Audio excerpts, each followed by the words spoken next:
আজকে রান্না করবো বাসি ভাত ভাজা। এরকম তেল দিয়ে দেবো, বাদাম আগে ভেজে নেবো।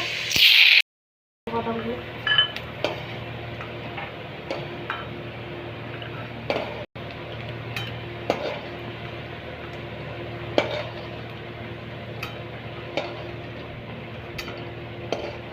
এই তেলের মধ্যে অল্প সরষে দিয়ে দেবো।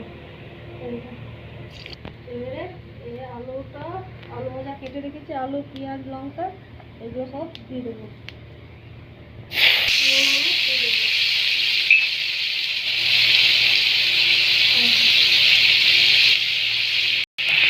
আলুর মতন লঙ্কা দেবো, আবার পরে আর একটু দেবো।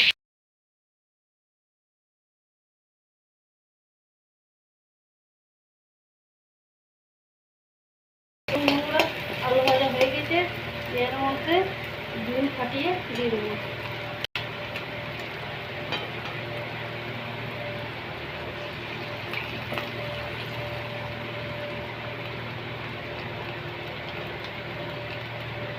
তো ডিম আমি দিয়েছি।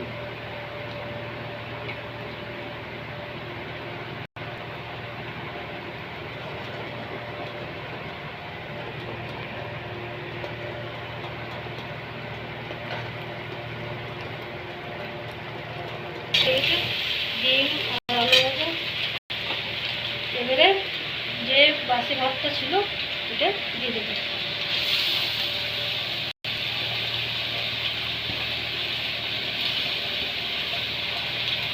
আপনারা চাইলে শুধু আলু ভাজা দিয়েও করতে পারেন, ডিম না দিতে পারেন, আমি দিয়েছি।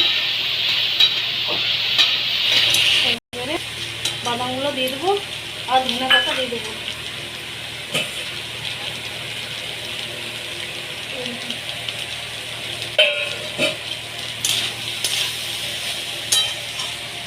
বাসি ভাত ভাজা